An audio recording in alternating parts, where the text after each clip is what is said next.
When the opportunity to audition for Lieutenant Dan came along, I very much wanted to do it and get that part because of the Vietnam veterans in my own family. I just felt like this role is meant for me. I've got to get it. What if real success is measured not by what you achieve, but how deeply you give? The Disabled American Veterans Organization invited me to come to their national convention in '94, and I look out in the crowd and there's 2,000 wounded veterans. Wheelchairs, crutches, whatever the disability is because of their service, and they're all cheering me on for playing Lieutenant Dan. And that was profoundly impactful to me.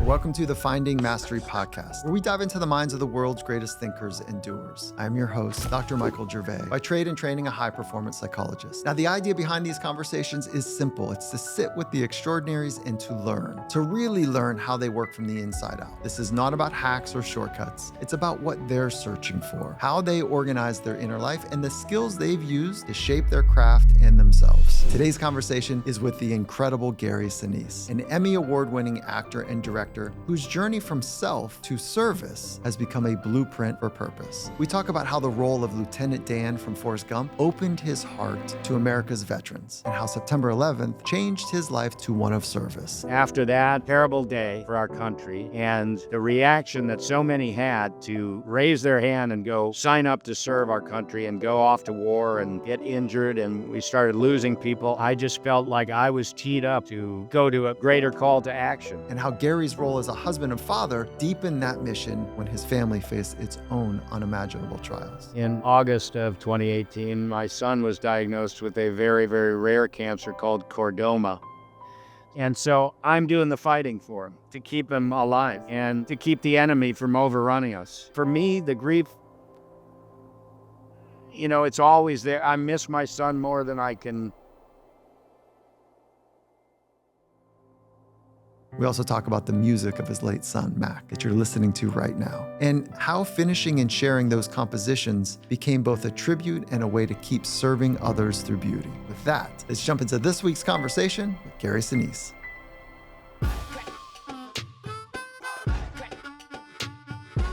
Gary, I have been looking forward to this conversation, and you have taken up the emblem, if you will, from moving from self to service. And I know that that's a term that you've coined, from self to service. And I just can't wait to have the conversation to really understand how you've organized your inner life to do just that. So let's just start at the top. As an artist, you've got a deep purpose that you've connected to over the years. Maybe can we just first begin with what drew you to the theater as a young man before you even ever imagined a career on stage or obviously on screen? Oh, thank you, Michael. Thanks so much for having me.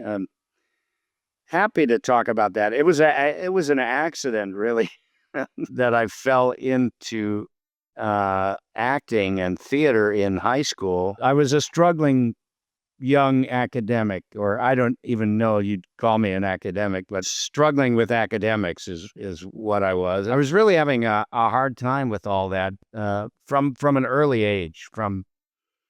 I don't think I ever learned properly how to read and write when I was a youngster, and it makes you think how important those fundamentals in that early childhood age, second grade, third grade, fourth grade, all those grades, how learning those fundamentals properly are really a key to how you develop later on. And for some reason, I just failed at all that as a youngster. So I struggled all the way through junior high school and high school. One thing that I fell into that I did connect to was music.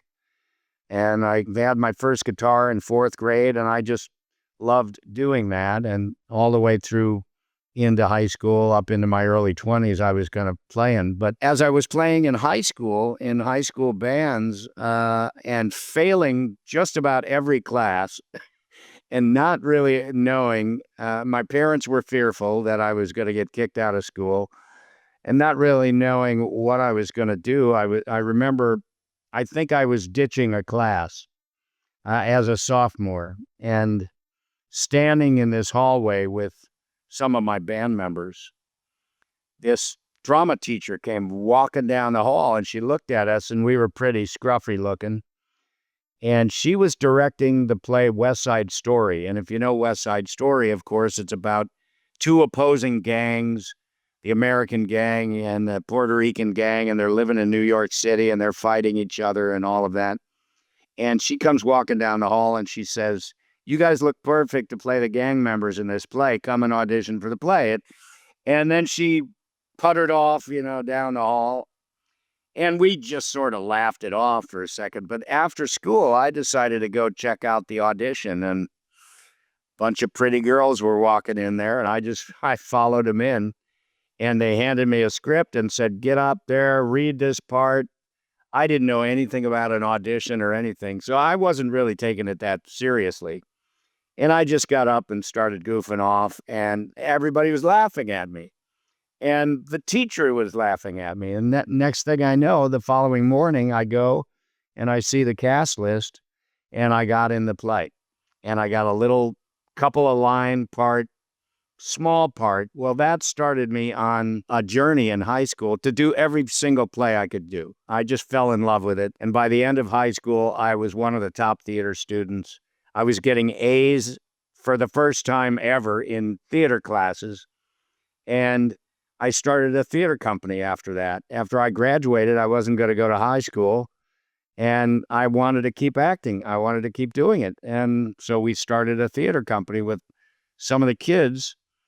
This was 1974, and that theater company is 50 years old now. It's a giant multi-theater, there's restaurants and classrooms and everything. It's a giant building on the north side of Chicago.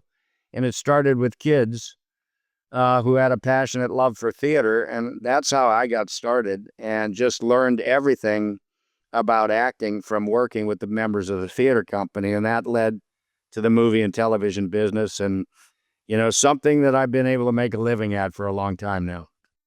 And that theater is called Steppenwolf, the famed Steppenwolf Theatre. Is that right? Yes. Yeah. Okay. So it makes sense. It was like all these divine accidents, if you will, that were taking place at a young age. But let me go back to two pieces that I'm really interested in. What was it like? Go back to like when you were in grade school and high school. Go back to that psychology that was being built when you were clearly not good in the institution that you were forced to be in, the academic stuff. I want to understand what that was like for you walking around the hallways. And because I think that's going to be material for why you've done so much in your life. But I want to understand that piece. And the second part, you could start wherever you wanted, is do you want to know like what that intuition was that led you to the practice or led you to the audition, I should say. So those are the two things I wanted to understand. There was a lot of growing up where I was good at certain things like baseball, real good at baseball, liked all that. But again, as I said, academics just did not come naturally to me. It was hard for me. And so I felt, there was a part of me that felt pretty incomplete. I mean, like I felt like a failure at certain things. Yet, no matter how I may have tried, and my parents tried, but my parents weren't academics either. My dad barely made it through high school himself and then joined the Navy after high school. They weren't going to be able to kind of help me academically, and they didn't have the money to get me a tutor. So I was kind of flailing around a bit and therefore feeling a bit inadequate when it came to, meeting some of the other kids who were much better at that than I was. But I was good at music and I could play and I had bands, and that gave me some confidence and some courage because the bands were pretty good for high school bands. And when I got on stage as a band member, this kind of shyness or inadequacy that I might have had academically in high school, that all went away. And I just started performing. And I was rocking out like Jimi Hendrix, I mean, I was, really having a good time. And it gave me a lot of confidence. And then when I stumbled into the theater and I found that I was good at performing, that, even though I didn't make it through high school, I had to go back for an extra semester because I didn't have enough credits to graduate because of all the failing and everything. But I found this thing that I was good at, and that gave me a lot of confidence. And many times we won't find that thing that ends up being our life source, right? Acting became something that I ended up making a living at. And I discovered it as a young 16-year-old. Quite often, we stumble along through college and we think we're going to go to college for one thing, and you kind of study in one thing, and then you end up coming out of college, just paying all that money studying one thing, and then you never do that, right? You find another job and that becomes your thing. I found a job that I was good at as a 16-year-old. So all the bumbling around and kind of failing that was done, I counterbalanced all that with performing and learning that I was good at a craft. I discovered a craft in high school that I was able to make a living at. And I was the guy who didn't go to college, and I was around all these people in the early theater company, John Malkovich and Laurie Metcalf and Joan Allen and John Mahoney. All these people have went on to have very, very good careers in the movie business, but they all went to college and they all studied and they all were pretty intellectual. And when I got around them, I felt a little inadequate again, but yet when I got on stage and started performing, I was equal to everybody else, and it didn't matter if I went to college or not. So that gave me a lot of confidence, and then I became one of the top leaders of the theater company. What does the inadequacy sound like in your head? What does it feel like in your body? If you can go back to those, and maybe you're still working through them, from time to time, but if you go back to those periods, what did it sound like and what did it feel like in your body? As an actor, you learn how to pretend that you're not pretending, right? Right. That's what you do as an actor. And as an actor, I got pretty good at pretending that I didn't have this fear inside me. This fear of failing. And that was important because the fear of failure, even though you don't want to share that with a lot of folks, the fear of failure makes you work a lot harder. I think it made me work a lot harder. I felt sort of, I was around a bunch of intellectuals, that were very well read, and they studied Stanislavski, and, they knew all this stuff about the history of theater and all of that. I didn't know any of that. And that made me a little intimidated, I remember. But I remember never kind of showing that or revealing some of those feelings and just letting it manifest itself in working very, very hard.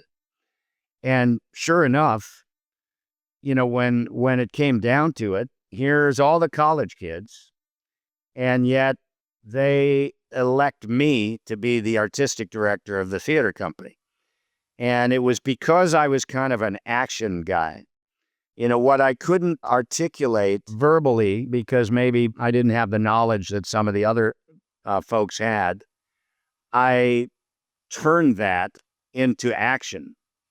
And I would take control of things and just go at it and make it happen. And all those early lessons that I learned about leadership and fighting against your fears and never letting your fears kind of dominate your behavior or your way of life or your thinking or anything, all of that just turned into what eventually became a confidence.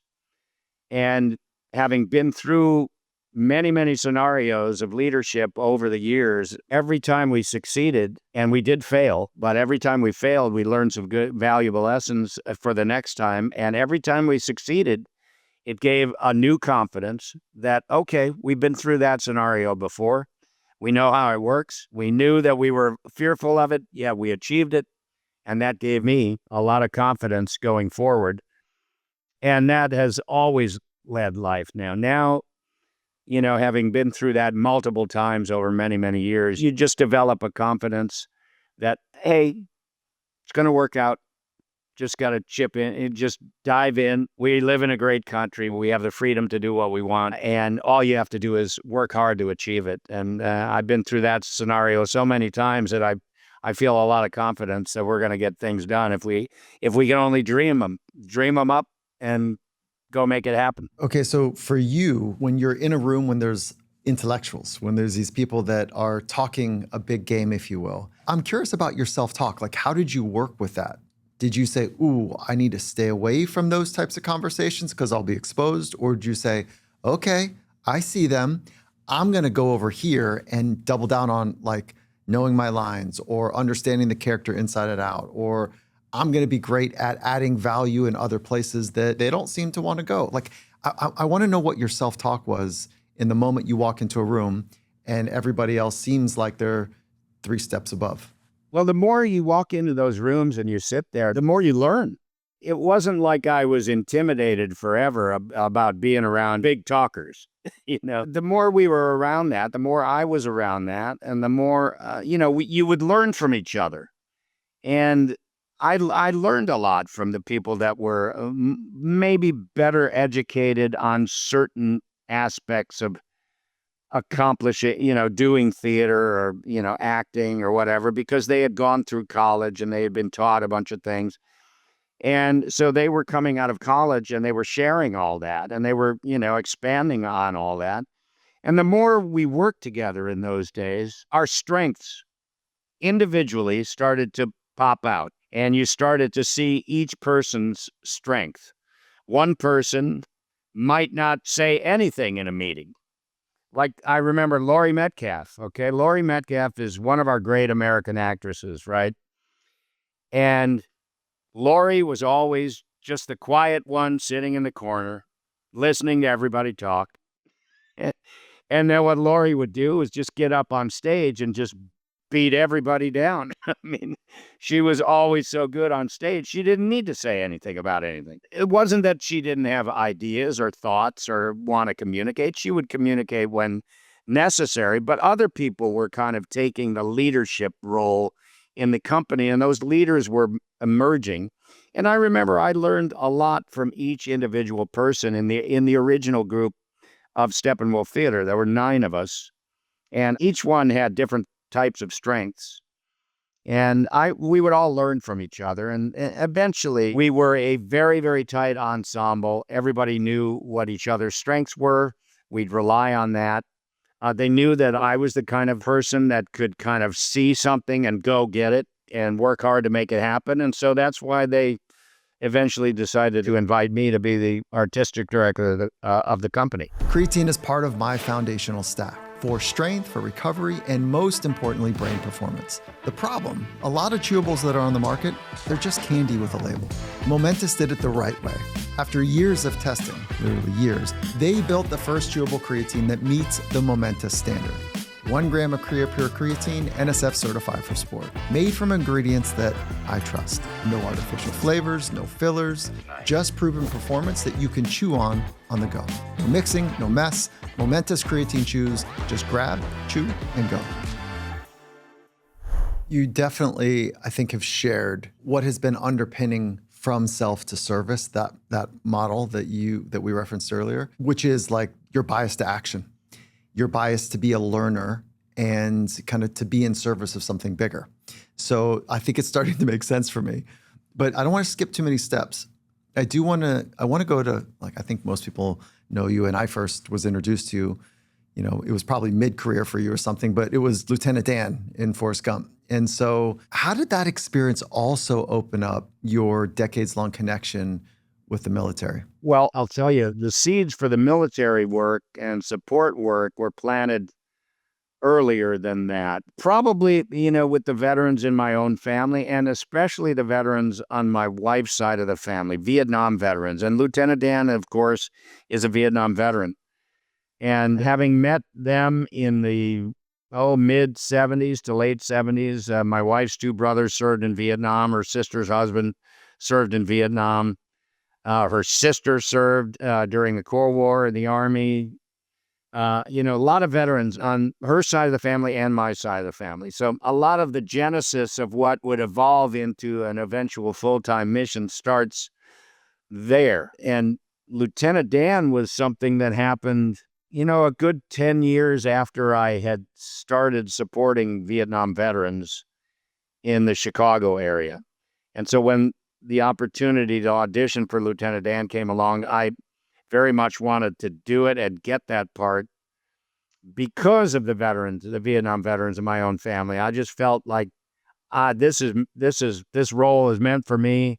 I've got to get it. I hadn't done that many movies up until that point. Yeah, just only a few. I did an adaptation of Mice and Men. Of Mice and Men came out in 1992 in October, and within months of that, I was offered a giant part in a Stephen King miniseries that was going to be on ABC, 4-night miniseries based on his book called The Stand. And that was really the first time like an offer came. You know, a lot of times you have to go and audition for it, right? And then you wait around and find out if you're going to get the part. Well, out of the blue, I get this offer from ABC to star in The Stand. And it's a huge part in a huge miniseries. And then shortly after I finished that, I auditioned for Forrest Gump, and I got that. So 1993 was a very productive year, and I remember just really wanting to play that Lieutenant Dan part very, very badly because of the work that I'd done in the 80s with Vietnam veterans, and that just led to a lot of great things afterwards. I mean, Forrest Gump was a big sort of career change, a big shift. You've raised millions and you've done so much for the military families, you know, from national concerts, from just so much that you've done.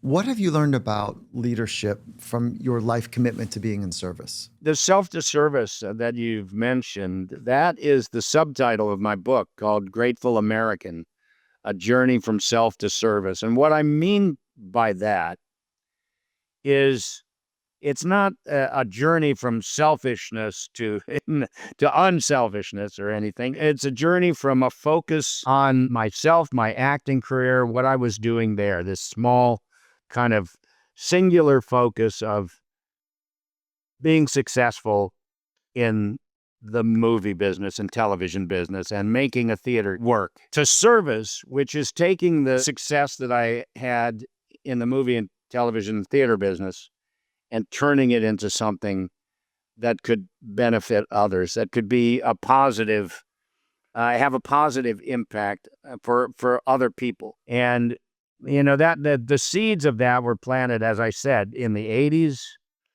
with the Vietnam connection and the support of Vietnam veterans in the Chicago area, and then the 90s, getting involved with the Disabled American Veterans Organization, which I don't know if you know much about them, but the DAV at that time, 1994, they represented about 1.5 million wounded veterans going all the way back to World War II. World War II, Korea, Vietnam, the Gulf War. And they contacted me after Forrest Gump came out.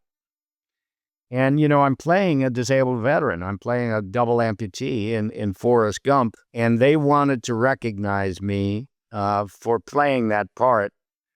So they invited me to come to their national convention in 94 and receive their National Commander's Award for playing a wounded veteran. And I didn't know anything about the DAV at the time. I hadn't heard about them at all, but yet, you know, in fact, the book I mentioned, Grateful American, the very first page of the book describes walking out onto the stage in the ballroom in Chicago at the Conrad Hilton Hotel and being introduced and walking up onto the stage, shaking hands with the national commander.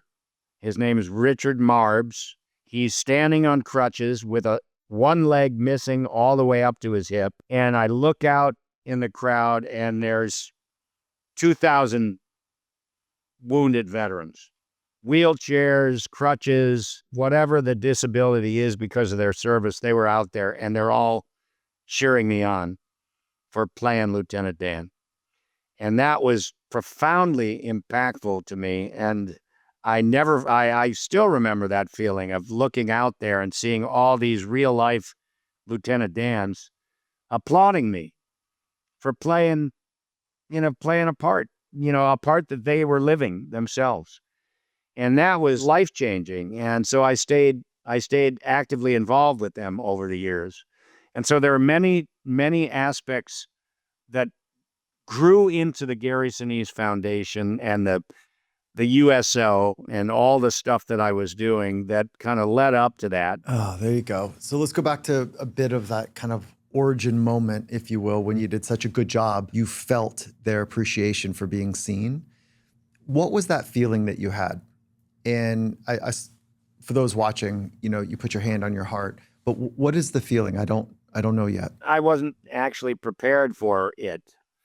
I mean, I remember they brought me down through the kitchen, in the ballroom, and I was in a hotel room upstairs, and they snuck me down through the kitchen, and I'm standing behind the doors that go out to the ballroom, and I could hear my voice on the video screens that they were playing scenes from Forrest Gump, and the scene that they were playing when I got to those doors was the hurricane scene. I don't know if you remember that, but Lieutenant Dan climbs up on the mast of the shrimp boat, and the shrimp boat is caught in a hurricane, and he's screaming at God, "Come on, give it to me. Give me everything you got. I can take it. Come on, come on." And he's really suicidal. I mean, or he's challenging God to take him.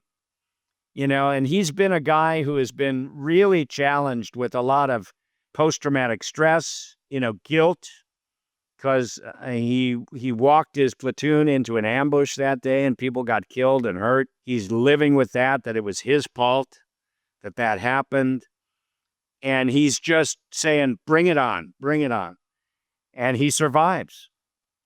And if you remember, the funny scene afterwards is like a news reporter saying, well, the hurricane came through and it destroyed all the shrimping boats, everything, every boat except for one.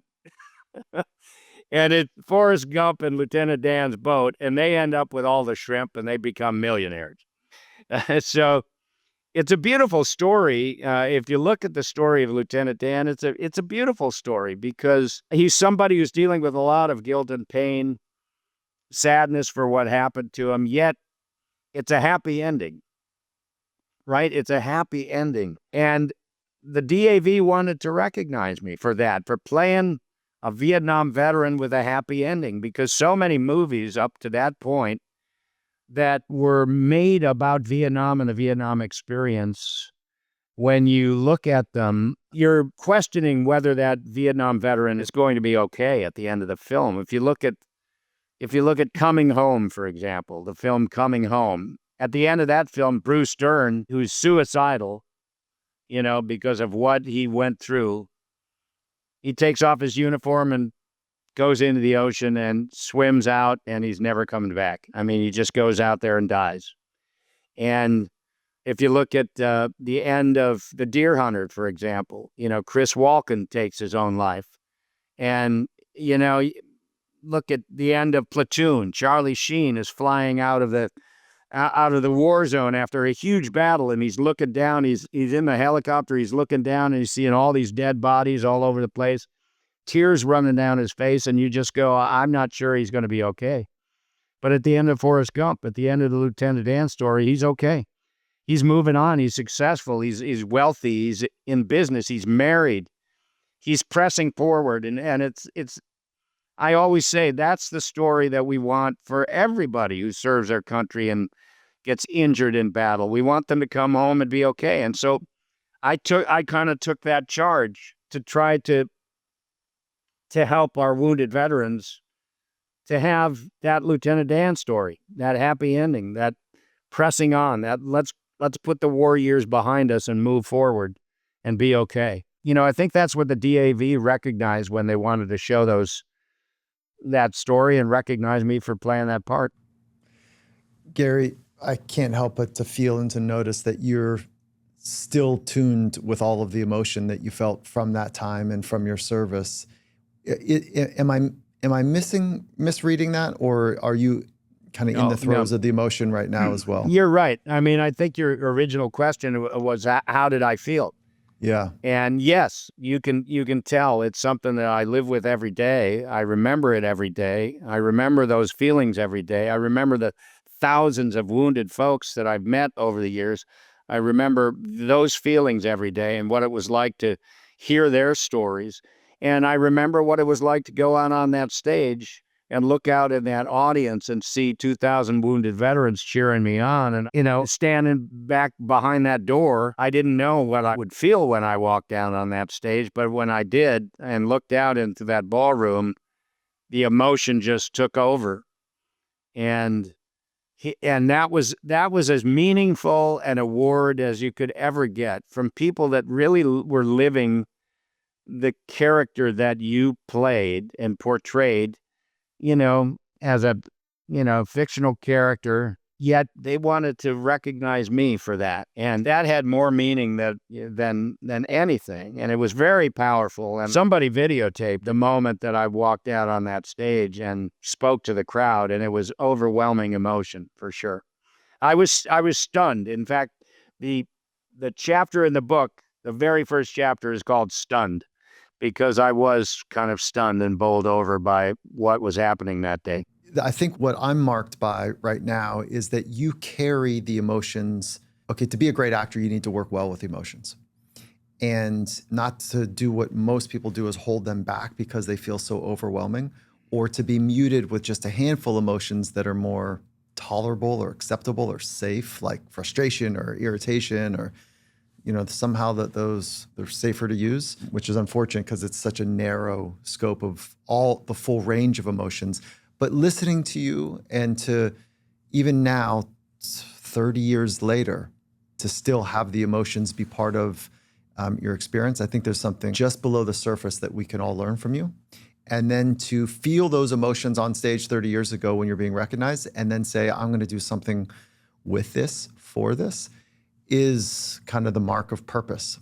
And I am also curious about, from all of the lessons that you've learned from people in uniform, is there a story or a moment that sings at the high table of changing your trajectory? Of course, this moment was on stage, but I'm also wanting to understand if the moments where somebody said something to you or didn't look at you or didn't address you, or is there other things that come forward that have helped you on your path? Oh, there's been many, Mike. So many, too many to. How long do you have? I mean, I could tell you one story after another of the people that I've met and the people that have profoundly impacted me. That was truly an impactful moment, being in front of 2,000 wounded veterans. I mean, that I'd never done that before. That was all brand new. And then after that, I think that was a seed that was planted, because it wasn't like all of a sudden the next day I'm out there and, doing it. I think the work that I'd done in the 80s, that impact that was made on me after playing Lieutenant Dan, and the letters that I would receive from veterans, and the times that I would meet veterans, especially Vietnam veterans, that was all leading up to September 11th. And there's another chapter in my book called Turning Point, and that chapter is the September 11th chapter. And it was indeed a turning point for me toward a greater call to action. After that terrible day for our country, and the reaction that so many had to raise their hand and go sign up to serve our country and go off to war and get injured, and we started losing people, I just felt like I was teed up to a greater call to action. And that's when I started really moving from self to service. In fact, right before September 11th, I was on Broadway, and I was doing One Flew Over the Cuckoo's Nest on Broadway with Steppenwolf Theatre. We won the Regional Theater Tony Award that year for Best Revival, and I was nominated for Best Actor. Didn't win that, but it was a successful production that closed July 29th, and 6 weeks later, our country was attacked. That ended up being the last play that I did. I haven't done a play since because, as I said, all of a sudden I felt called to a greater purpose, and I just started reacting to help the men and women who were themselves reacting to what happened to our country on September 11th. So I started visiting them in the war zones with the USO and going to the hospitals, and all that manifested itself into the creation of the Gary Sinise Foundation. I just want to say thank you for being part of this podcast. We put a lot of love and care into each conversation, and it would mean a lot to us if you could do two things.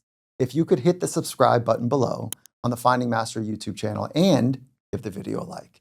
It's a free, no-cost way to support the podcast, and it helps us continue bringing these conversations with some of the world's best thinkers and doers to you. Again, just like and hit the subscribe button below. Thank you so much for being part of this community. Let's keep growing. Let's keep exploring together. The 80s and 90s were just setting the stage. And then when our country was attacked, and the images that happened on that I saw on that day, like so many of us witnessed on television, and that just started me on a quest to try to play a role in helping our country through that. And I thought, because of the veterans work that I'd been involved with in the 80s and 90s, and starting to hear about service members deploying to Afghanistan, getting hurt, families losing loved ones, Iraq, the difficulties there, that was just calling me to do something. What does an actor do? Well, I reached out to the USO and I just said, I want to go visit our troops. I want to go support them. I want to try to help them through these difficult times, because we were seeing people get hurt. We were seeing people get killed. And it was difficult for me to just sit there and do nothing. And so I just started reaching out where I could, and eventually started going on trips. And I remember the very first military hospital I went to was in August of 2003 in Germany.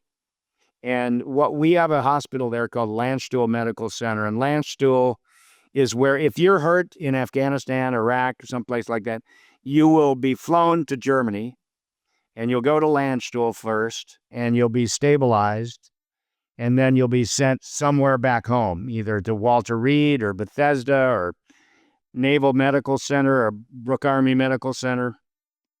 And you come home, and then you continue your rehabilitation there. Well, I went to Landstuhl. Was the first time I saw wounded soldiers and Marines and people that were fresh off the battlefield. And I remember pulling up, and I was very, very nervous to go to the hospital, because the last time I was in a hospital was when my grandmother died, and it was hard to see her like that. And I did not like hospitals. And so here I am, I'm driving in the bus to go to Landstuhl Medical Center to see people that had just been blown up like 2 days before. And now they're in Germany. And I was very nervous about it. We pulled up in front of the hospital, and as soon as I started to get out of the van, a big bus pulled up, and soldiers started pouring out of the hospital and unloading the wounded out of this big bus on stretchers with wires connected to them. And these were all people that just landed on the airfield in the C-17, and the trucks went out there to get them, and now they're going to move them into the hospital. I'm watching our incredible men and women do their job, getting these wounded folks into the hospital quickly.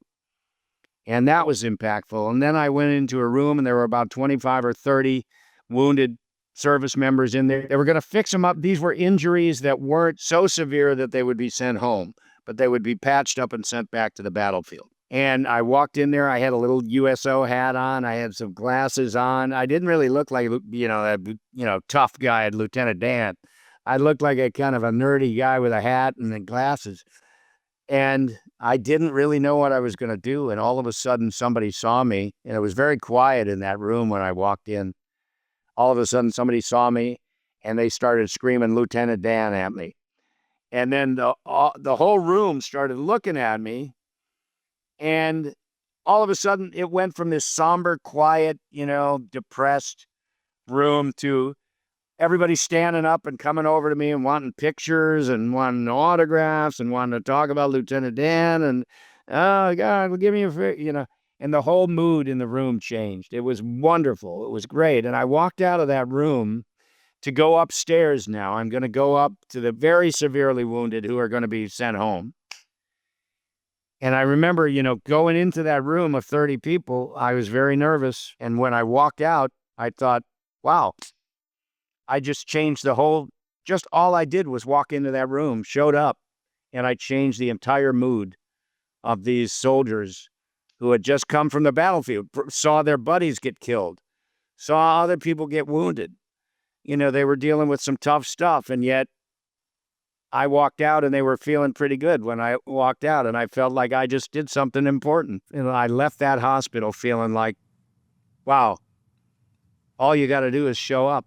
I didn't really do anything. I just went there, but walking into the room, I showed them that I was there for them and that I cared about them. And that set me on a path to just do that hundreds and hundreds and not thousands of times over the years.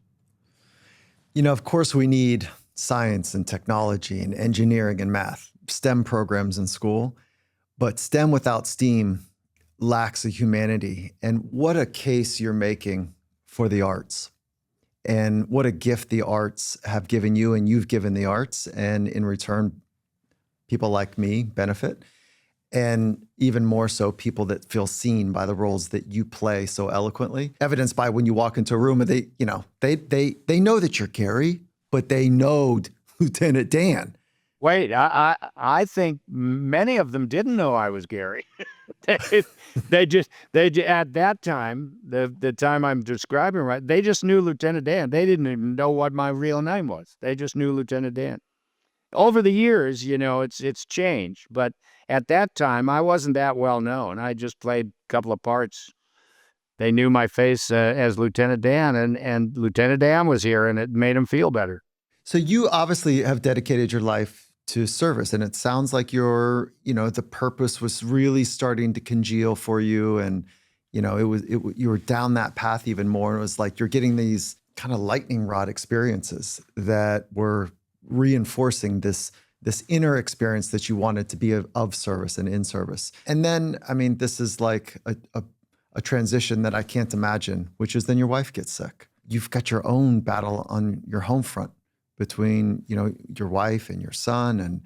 And can you help me understand how you've worked through that process, and maybe explain Moira's condition and Mac's condition for the listener?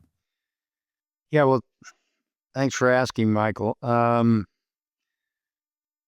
In 2018, my wife was diagnosed with stage 3 breast cancer, probably about May of 2018.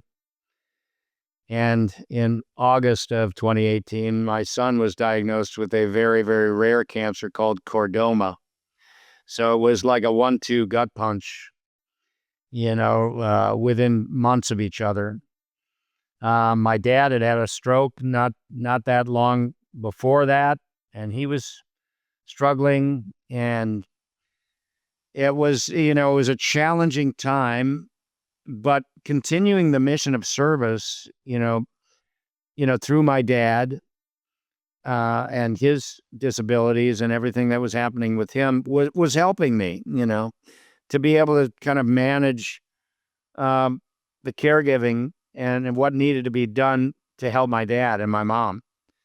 And then when my wife got sick, having done this now for many, many years, and seen so many families going through difficult, challenging times with their loved ones in the hospital, right? I had been to the hospitals multiple times, and I'd seen some of the most horrific wounds that you can imagine, very, very difficult things, the people surviving getting blown up, and all the scars and traumatic brain injuries and blindness and amputations and everything that go along with that. I'd witnessed that multiple times, and I'd seen these families persevere through great challenge, multiple surgeries. I've seen and met, wounded service members who've had hundreds of surgeries over a period of time. They're in and out of the hospital constantly because of infections and different things that are happening that have to be adjusted. And so their families go right along with them. And there they are in the hospital with them. And I'd seen that so many times that now, my dad needs help. Now my wife needs help. And especially my son needed help. And I think having been through that so many times with so many families, I mean, and remember, I mentioned there was a time where I just did not want to be in the hospital at all. I didn't like hospitals, didn't want to be in there.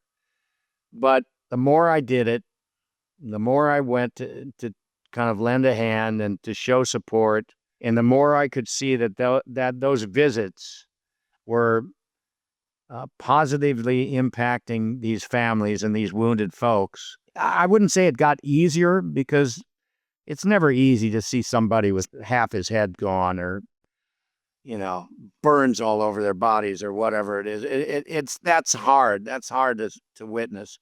And I have taken other celebrity pals with me to the hospitals, and they couldn't go back, But I knew that, I had made a difference in their lives, and they had made a difference in mine, because I had seen them just persevere through such tremendous challenge that when it came time to kind of face those things on my own, I think God prepared me for this, in a way. I had been prepared, and I was able to kind of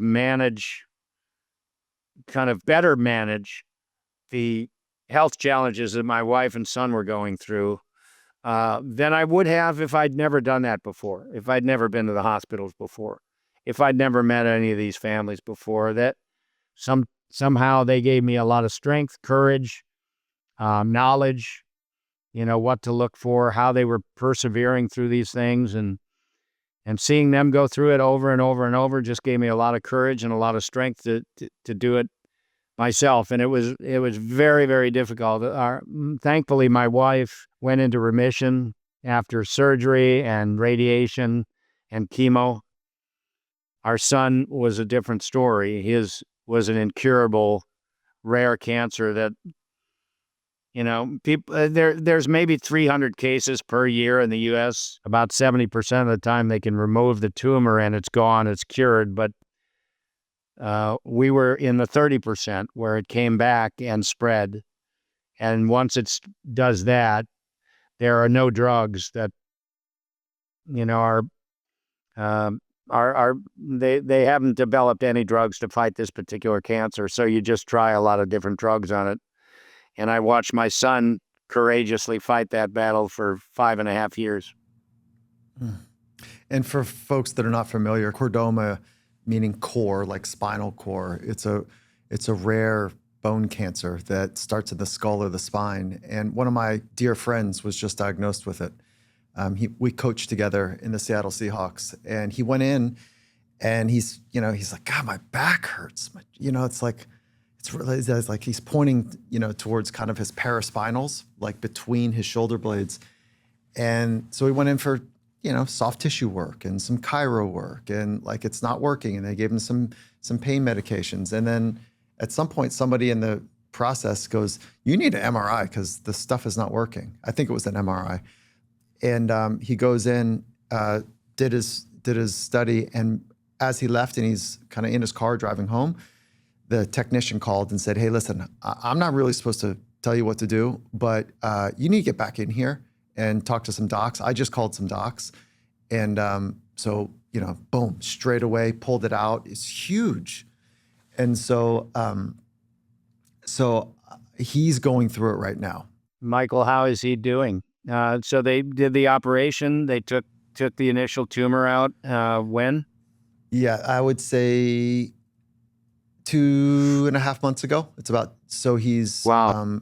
He's not really walking yet. He will. He's standing for a little bit, and he can kind of move around for a little bit. But I mean, better than anybody just how brutal anything on the spine and skull can be. And so But more importantly than that, Gary, like, I feel like I can't let myself imagine my son developing something that would take his life before me. And I don't, out of all of the right places of dignity for your son and compassion for you and your family, what can you pass on to the rest of us to better prepare us for the most tragic of life events? None of us as human beings escape suffering. Suffering is a part of the human existence, the human experience. Pain, it's part of our experience. Loss, grieving.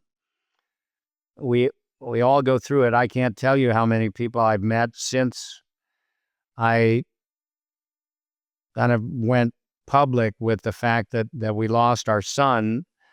The number of people that have been through that themselves that have reached out to me it's a great number, and it just reminds you that this is just part of life. It's an unfortunate and sad part of life. If we get through without too many health problems in our lives, then we've done pretty damn well. But most of us as human beings go through something either personally ourselves or we're right next to somebody who is going through it. And so there's no escape. There's no escape from that. So what are we left with after that? We're left with how we manage it. We have a strong faith in our family. My son had a strong faith. He was exceptionally courageous and graceful in how he dealt with it. And that was a motivator for me as the primary caregiver for my son, Mac, to keep me strong and keep me fighting on for him. And somebody in the family needs to manage the situation, needs to be a helpful manager, because there's so much that goes along with fighting a rare disease like that, with the appointments and the scans and the medications and the radiation and all these different things that you're constantly trying, and then you're managing side effects every single day about something. Oh, we tried a new drug, now there's a new side effect. Now there's a side effect from the drug that we are using to manage the side effect. So, I mean, you're constantly adapting, just like you're fighting a war. I felt like my son's battle buddy, right? I'm in the trench with him, and he's wounded. And he can't, he's doing his best to fight, but he can't. And so I'm doing the fighting for him to keep him alive, and to keep the enemy from overrunning us, and you're kind of working hard to do that. But what choice do we have? We either, it can either make you fold up in a fetal position on the floor and try to escape it, but there is no escape. So what do? You have to fight back. It's like anything. We want to do that not only for the loved one that we're fighting for, but for everybody else that's being affected by what we're going through. And I knew that in my particular case, if the family didn't ever see me feel like we were losing the battle, then we were always going to be in the fight, right? And there were only a few times where I crumbled down with my wife, where I was feeling like I didn't know what to do because it was getting worse. And with chordoma, metastatic chordoma is what we ended up with, where it spread. In this particular case with our son, his case was very unusual because it's a slow-growing tumor. Like your friend, that tumor very likely it was growing there for years and years and years. It's slow growing. And with our son, it's likely it could have been growing there since birth, because it starts in the spinal cord. His was on the sacrum. and the coccyx, the base of the spine. And it could have been there. I mean, he was 27 when we finally diagnosed it, and it could have been there from birth, just growing very slowly. But what happened after it came back was the metastases was spreading uncharacteristic. It was so uncharacteristic because it would usually spread slowly. There were chordoma patients who had the metastatic chordoma situation happen. There was one patient who survived for 20 years, dealing with because his chordoma, even though it metastasized, it was still localized to one area. Max, boom, it started shooting everywhere. Mac had tumors all over his body, and you could see a bunch of them, and they weren't getting any smaller. The more drugs we tried, we kept looking at those tumors. They weren't getting smaller, and in the back of your mind, hey, this is getting worse. In the front of your mind, you're like, what's the next drug? What are we going to do next? How do we, we've got to. So I was always thinking, even though we start one drug, I'm already on to what's the next thing we're going to try. And you just stay in the fight. And, it is a hard thing. But if you don't fight, if you don't give it everything you got, if you don't try to, keep that loved one around as long as possible by giving it your all and showing them you're not going to quit. You want them to remain strong. You want them to have a better day tomorrow than they had today. You don't want them thinking about cancer all the time. So you think about it all the time, And I was just trying to be the one who thought about it so that my son could just watch TV and read his Bible or read his books or listen to his podcasts or, think about music, which he ended up doing at the end of his life, which was just a magnificent thing that happened to us in the last year of his life. Whew. Yeah. Before we get to the music and the gift that is still being given through you in his music, before we get there, where are you in your grief cycle or your grief process? That's a good question, Michael. I'm like all of our family. I mean, am I crying every day? No.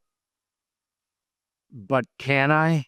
Yes, Yes, at the drop of a hat, as something, like anybody who's misses somebody who they love so much and lost.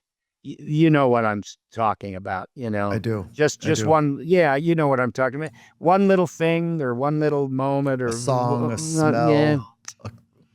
All of a sudden, boom, you're choked. I was choked up with my wife last night because I was talking to her about one thing and boom, all of a sudden it's coming out. So it's ever present, Gary, what do you do when it comes up?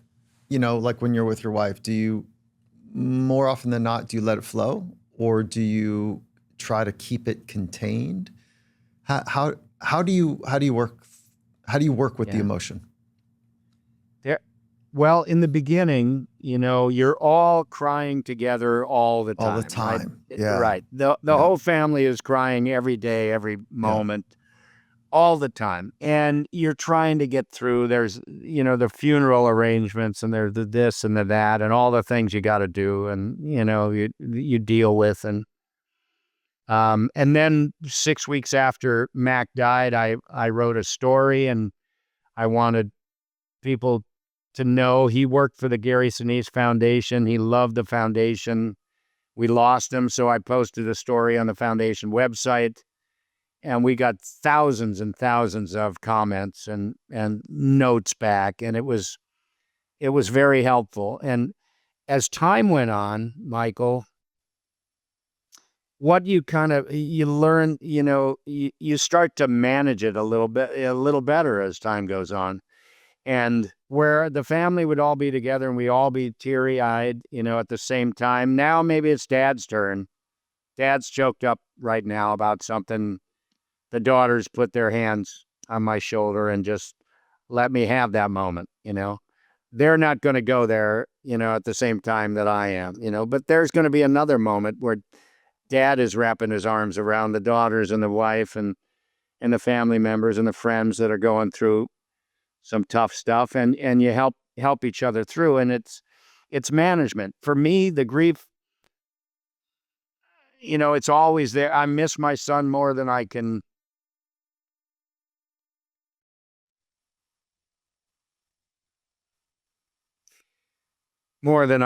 articulate, really. Thank you, Gary. But the emotion is always there, and it's a little bit different for me, Michael, because Mac had this music thing that happened in the final year of his life, where he went back and finished a piece of music that he wrote in college, and he hadn't been thinking about music at all because he'd been fighting cancer, and he couldn't play drums anymore. He was in a hospital bed. He was disabled. He's paralyzed from the chest down. He had a big, giant tumor on his nose, another one here, another one here. He was struggling. But in early 2023, he said, Dad, I want to finish this piece of music. I never finished it in college, and I've been thinking about it. And the fact that he said that to me, I remember I'm standing in his bedroom. He's in a hospital bed. He's on a breathing machine. It's all this stuff we had to have, all this medical stuff for him. And he, just out of the blue, I remember I had my back turned to him, and he started talking, and I looked at him, and he said, do you think some of your band members would help me work on it? And I remember feeling so good that he was talking about music again in the midst of all this cancer stuff. And so I said, absolutely. So some of my band members scurrying to go get every little instrument. Yeah, of course. It was like, are you kidding me? Yeah. And so he got in touch with my violin player, and my violin player, and Mac was our number 2 drummer. If my drummer couldn't be there, Mac. Oh, he was. So he had some chops there too. Mm-hmm. Mac was an incredible drummer. That's how he started. And he went to USC Music School, and he went in as a drummer and came out as just a great musician, composer. And so he would play with my band if my drummer couldn't be there. And so my band all loved Mac. The first time he played with us, he was 15 years old, and he was a great, great drummer. They all loved him. And so he knew all of them, and he went to work with my violin player, Dan Myers, on this piece a little bit. Then my piano player, Ben Lewis, came in, started playing the piano. Mac would give him the stuff. Ben would lay it out on a recording, send it back to Mac. Notes would be flying back and forth. In July of 2023, he had teamed up with another buddy from college, Oliver Schnee, who was a fellow composer, and Oliver helped Mac finish this piece. They went into the studio July 17th, 2023, and recorded this piece called Arctic Circles. And it's at Mac Sinise YouTube. You can see the recording session and hear the music at Mac Sinise YouTube. And you can see Arctic Circles. You can see Mac playing harmonica on the great American classic called Shenandoah. And other original music is on there. Well, that started him on a quest to make a whole album. So he made an album called Resurrection and Revival that he finished. It was all finished in December of 2023, and Mac died on January 5th, 2024. So he heard all the music. He designed the album cover. He never got to actually hold the record, but he designed it all, and the record was finished after the first of the year. We put it on sale at the Gary Sinise Foundation because he wanted the proceeds of the vinyl to go to the foundation. We made about 500, and within the first 24 hours, we had 1,000 orders for the record. So we've sold almost 9,000 vinyl records of Resurrection and Revival. And after we lost Mac, I started finding all this additional music that he wrote. So I did another album called Resurrection and Revival Part 2. And between the two records, we've sold almost 9,000 vinyls. In May, those two records were among the top 10 most downloaded albums in America on iTunes. Yes. Yeah, I mean, it was number 6 and number 9, just for that moment in time, because people are constantly downloading, so that list changes all the time. Oh, you're gonna get a bump with this one too. I love it. I'm looking at our producers; they're all crying. I'm looking at our team right now; they're all crying. Like, you've got me, in tears as well, Gary. Like, the way that you have shared the spirit of being a caregiver, as a battle buddy, as somebody who kind of steps in to fight the fight. I think you just changed the way I think about caregiving. I've always had a hard time thinking about that part of me, but I can get in a fight for somebody. But the caregiving, I've always had like, I don't know. I haven't been in that situation. I don't know. But I think you just opened this massive aperture for me. And I think that our community is going to stand up for no other reason other than to support you and Mac and the arts. And I know that you're going to get massive amounts of bumps in sales here too. So thank Michael, you. Thank you. Oh, you know what, Michael? Of course. I mean, you never know what's coming around the corner. I mean, any minute, anything could happen to any of us, and or to somebody we love, and everything like that. But you would do what you need to do. What do you need to do? I mean, what's the important thing to do right now? What's really necessary? Who needs you right now the most? And my wife and son needed me the most. I kept doing the mission of the Gary Sinise Foundation because they didn't want me to stop doing that. But I stopped acting in 2019. The last role I did was December 2019, and 2020 became the most difficult month. Mac was walking through 2019. He continued to go to work at the foundation. He started a podcast for the Gary Sinise Foundation. But 2020, he had 2 major surgeries to remove tumors from his spine, additional tumors that had grown on his spine, and it disabled him. And I could, luckily I'd been fortunate in my career, and I, did well on CSI New York and made some money, and I tucked it away, and I could afford to just focus on what was critically important, which was trying to keep my son out of pain.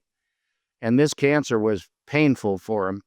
And I was just trying to keep him out of pain and to help my wife. And they never wanted me to stop going and playing concerts for the troops or going, doing that work. But I had to shift the priorities a bit. And I had to rely on my team at the foundation to do a lot more, because I was not going to travel as much away from home. And you just do what's necessary to try to keep someone healthy and feeling as good as possible, and to try to have a good day today, and that's all we were trying is let's hope we have a good day today, for him. And I knew I was important to help and make that happen. And when he started doing the music, and when I went into the studio and I saw him, he's sitting there in his wheelchair listening to the orchestra. You can see that piece on his YouTube for Arctic Circles. It's a gorgeous piece. And watching Mac, he's sitting there with the score in his lap, and he's working. His buddy is up here, and they've worked on this piece together, and now the orchestra is playing it for him. And I hadn't known anything about it. And I sat there listening to this thing with tears rolling down my face. And my daughter was there. My mom was there. My wife was not feeling good that day. She couldn't be there, but we were there, and it was all recorded on video. And now there's several videos that are on his YouTube channel of music from the first record and from the second record. And the fact that people are listening to the music, they're buying the music, it's helping the Gary Sinise Foundation. That's what Mac wanted. continues to contribute to helping our veterans by sharing his music. And now I'm working on another album, part 3, because I found more music. So your original question way back when was, how do I get through it? How's the grief process and everything? And I know that these projects have been a big part of helping me get through that. I feel like I'm sharing Mac, and I'm bringing things to life that he never could do, but I'm doing it for him. And that's a good feeling. Whew. You, Gary, what a life, what a conversation that you've invited me and us into. Thank you for sharing your pain and suffering. Thank you for sharing the way that you orientate your life for service to others. Thank you for changing the model in me about caregiving. Thank you for being an emblem for a great family man. And so it's not lost on me right now what you are sharing.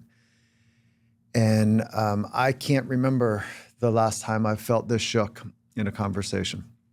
And it's not something that you've done to me in that way, but it's happened through me. And so I just want to say thank you for the words you've chosen and the way that you've shaped your life to be an absolute alignment of the beauty of love. And so you are fully aligned, my friend. Yeah. So Thank you, I can't Michael. wait to go watch you play live at some point. I know that we almost made it happen down in Tennessee, but at some point, I'm really looking forward to it. So, Gary, Thank you. Yeah, thank you so much. I mean, the foundation's the right place for people to go to support. Also, the music, would be a fun place to support. And maybe at some point, when you go on your national tour, we can follow you that way as well. Well, I'm hoping that at one point I can go around the country and have different orchestras play some of the music. There's orchestral music, there's jazz, there's all kinds of music here. And I'm hoping to do some events around the country where we share the music for a broader audience. We're in to help. Whatever, Finding Mastery, we're in to help. So keep us on your you. short list, my friend. Yeah. Gary, I what sure a appreciate great it. gift. Thank you so much. My pleasure, Michael. Thanks for having me. Next time on Finding Mastery, we're joined by Caroline Marks, Olympic gold medalist, world champion, and one of the most electrifying athletes competing today. In this conversation, Caroline and Mike go beyond the podium into the emotional side of competition, how she deals with pressure when everything's on the line, why trusting her tight inner circle matters, and the surprising mindset shift that helped her come back even stronger. Join us Wednesday, November 19th, 9 a.m. Pacific, only on Finding Mastery.